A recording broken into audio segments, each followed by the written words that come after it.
يا كريم يا عظيم يا غفور يا شكور يا ودود.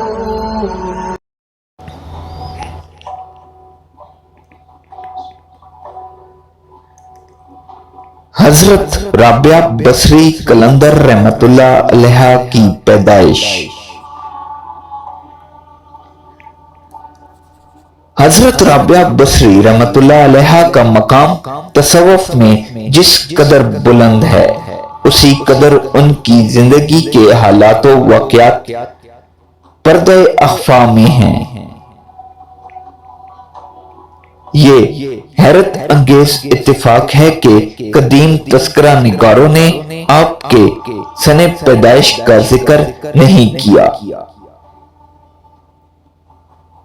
جیسے تذکرۃ الاولیاء میں حضرت شیخ فرید الدین عطار رحمت اللہ علیہ نے بھی آپ کا سن پیدائش نہیں لکھا۔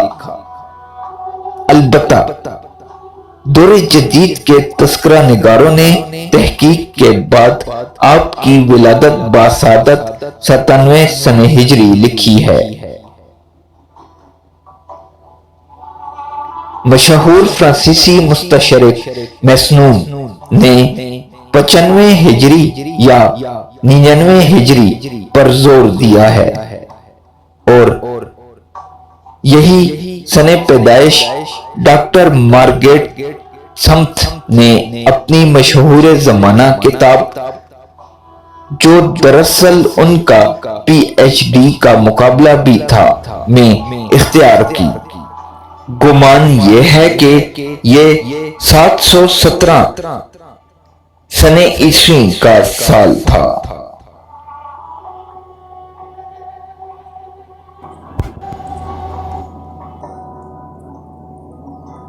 حضرت رابعہ بصری قلندر رحمت اللہ علیہ کا نام اور خاندان۔ حضرت رابعہ بصری کی پیدائش سے پہلے شیخ اسماعیل کے ہاں 3 بیٹیاں تھیں۔ چونکہ آپ ان کے بعد پیدا ہوئیں، اس مناسبت سے آپ کا نام رابعہ رکھا گیا۔ عربی زبان میں رابعہ چوتھی کو کہتے ہیں۔ خواجہ فرید الدین عطار رحمت اللہ علیہ کے بقول آپ ایک غریب ترین گھرانے میں پیدا ہوئیں، اگرچہ بعد کے ایک منصف شیخ محمد ذہبی نے اپنی کتاب مشاہیر النساء میں لکھا ہے کہ حضرت رابعہ بصری رحمت اللہ علیہ بصرہ کے ایک معزز خاندان سے تعلق رکھتی تھیں، لیکن ان کی اس بات کو کم ہی تسلیم کیا گیا ہے اور شیخ فرید الدین عطار رحمت اللہ علیہ کی روایت کو ہی معتبر سمجھا گیا ہے۔ آپ کے والد کا نام شیخ اسماعیل رحمت اللہ علیہ تھا، جو اگرچہ دنیاوی مال و دولت سے محروم تھے، لیکن آپ قناعت کی دولت سے مالا مال تھے۔ آپ چونکہ خود متقی اور پرہیزگار تھے، لہذا آپ کو دولت دنیاوی سے محرومی پر نہ کوئی شکوہ تھا نہ شکایت۔ آپ پیکر تسلیم و رضا تھے، ہر حال میں اللہ کے شکر گزار اور توکل و قناعت کی دولت پر خوش، فکر پر فخر کرنے والے، فاقہ ہوتا تو خاموشی سے برداشت کرتے تھے۔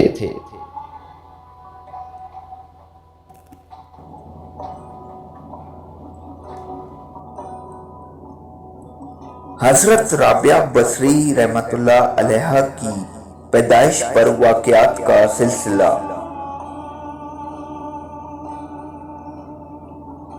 حضرت رابعہ بصری رحمت اللہ علیہ کی ابتدائی زندگی اسرار و معرفت کے عظیم الشان واقعات سے بھرپور ہے، جس سے معلوم ہوتا ہے کہ آپ کا بچپن عام بچوں سے مختلف تھا۔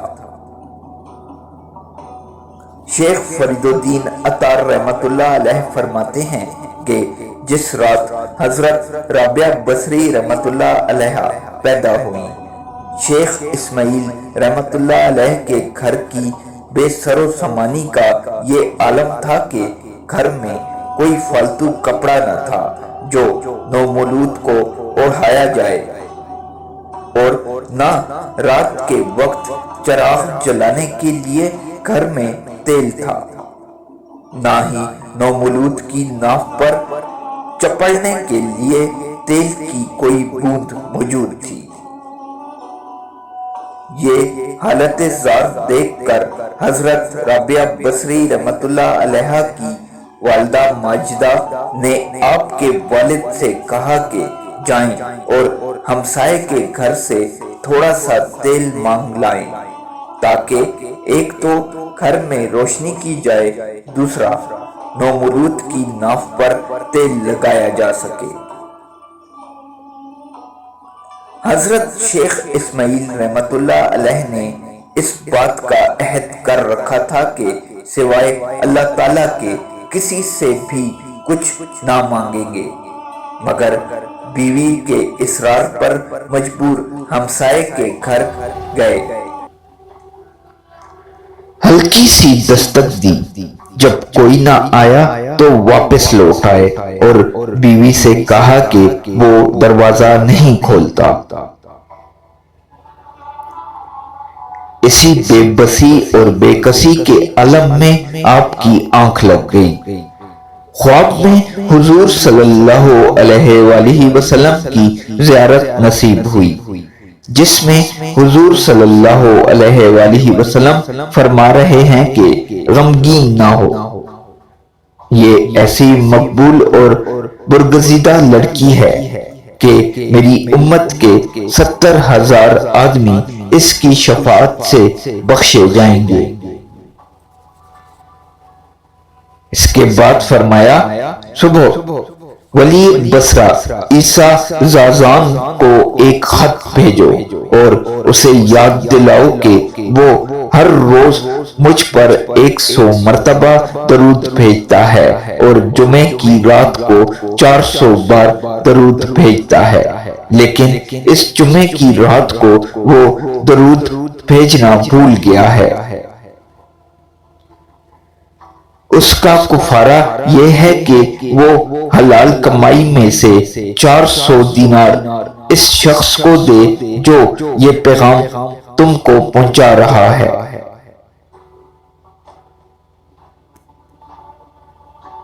شیخ اسماعیل رحمت اللہ علیہ صبح جب بیدار ہوئے تو آنکھوں سے آنسو رواں تھے۔ حضور صلی اللہ علیہ وآلہ وسلم کی ہدایت کے مطابق امیر بصرہ کے نام ایک خط تحریر کیا اور اللہ کا نام لے کر گھر سے نکل کھڑے ہوئے۔ دل میں یہ خیال بھی بار بار آ رہا تھا کہ میں نے تو یہ عہد کر رکھا ہے کہ اللہ کے سوا کسی کے آگے دستے دراز نہیں کروں گا، کہیں میں اپنے وعدے سے پھر تو نہیں رہا، کیونکہ امیر بصرہ کے دربار میں جا رہا ہوں۔ پھر دل کو اس خیال سے تقویت ملتی ہے کہ یہ تو حضور صلی اللہ علیہ وآلہ وسلم کا حکم ہے، اور حضور صلی اللہ علیہ وآلہ وسلم کا حکم گویا اللہ کا حکم ہے۔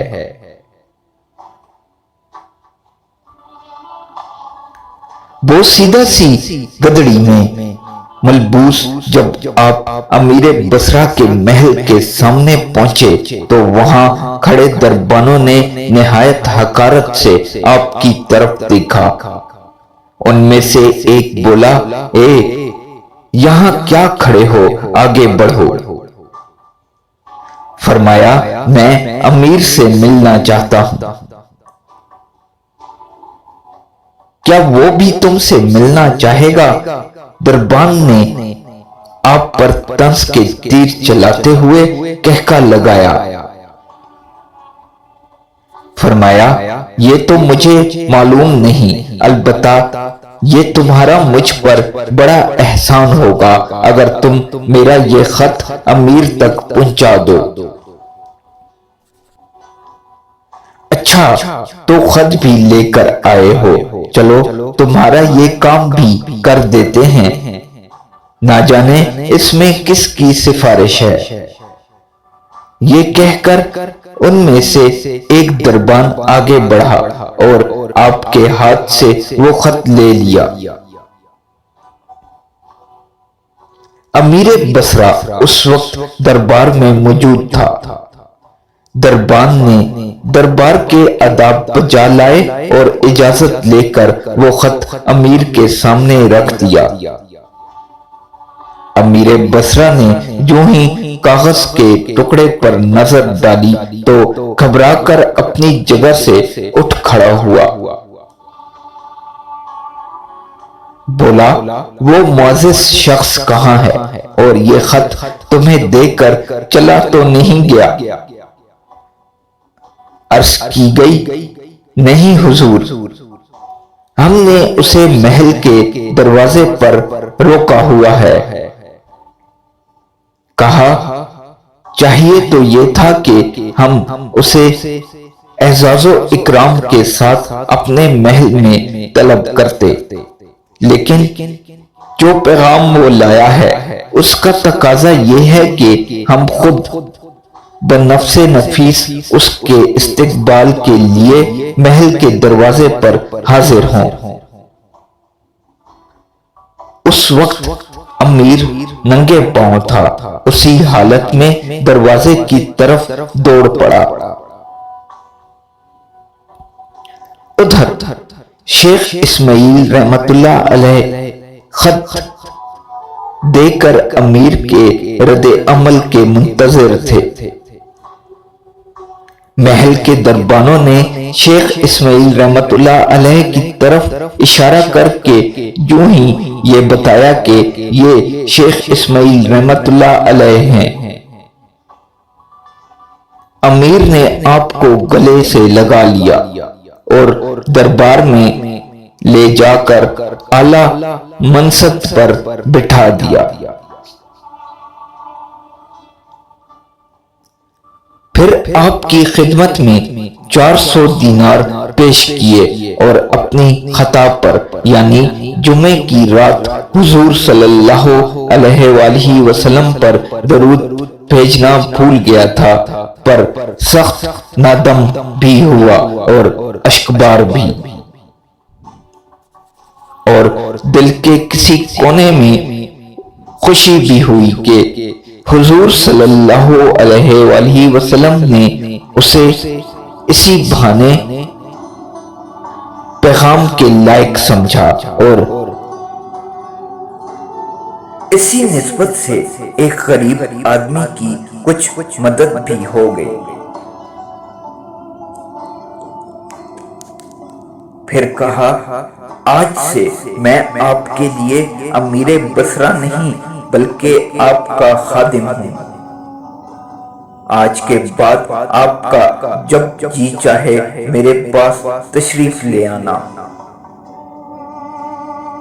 بعد ازاں امیر بصرہ نے بڑے اعزاز و اکرام کے ساتھ آپ کو رخصت کیا۔ 400 دینار کسی خرچیلے آدمی کے لیے بھی کم نہ تھے، اور پھر شیخ اسماعیل رحمت اللہ علیہ جیسے قناعت پسند کے لیے تو یہ بہت ہی زیادہ مال و دولت تھی۔ آپ نے خدا کا لاکھ لاکھ شکر ادا کیا اور کھانے پینے کا ضروری سامان خرید کر گھر کی راہ لی۔ آپ کی بڑی بیٹی گھر سے باہر نکلی، خچر پر اتنا ڈھیر سارا سامان دیکھ کر اس کی چیخ نکل گئی۔ بچی کی چیخ سن کر والدہ بھی باہر نکل آئیں۔ باہر کا منظر دیکھ کر اس نے بھی افسوس سے گردن جھکا لی فوراً بولی، اتنا سامان تم کہاں سے لے آئے؟ مجھے ڈر ہے کہ ضرورتوں سے تنگ آ کر تم نے غلط قدم تو نہیں اٹھا لیا۔ فرمایا، نیک بخت، میں تو کسی سے قرض لینے کا بھی روادار نہیں۔ تعجب ہے تم مجھ سے ایسی امید رکھتی ہو۔ زوجہ بولی، پھر اتنی مالیت کا سامان کہاں سے آ گیا؟ تمہارے پاس تو اتنی رقم ہی نہ تھی، ضرور تم نے کسی سے قرض لیا ہے۔ فرمایا، ہاں میں نے اللہ سے قرض لیا ہے، اور اب ہم سب گھر والوں نے اللہ کا شکر ادا کر کے اس قرض کو واپس لوٹانا ہے۔ زوجہ تھی کہ بات ماننے کا نام نہ لیتی تھیں۔ کہا، مجھے باتوں سے بہلانے کی کوشش نہ کرو، سیدھی طرح بتاؤ کہ بات کیا ہے۔ فرمایا، نیک بخت، بتاتا ہوں، مجھے سانس تو لینے دو۔ بولی، جب تک اصل بات نہ بتاؤ گے ان اشیاء کو ہاتھ بھی نہ لگاؤں گی۔ زوجہ کے اس درجہ اسرار پر آپ نے اپنا خواب اور امیر بصرہ کا سارا واقعہ بیان کر دیا۔ زوجہ محترمہ دم ساتھے سارا ماجرا سنتی رہی۔ پھر دونوں میاں بیوی دیر تک اللہ کا شکر ادا کرتے رہے اور اپنی خوش نصیبی پر خوشی کے آنسو بہاتے رہے۔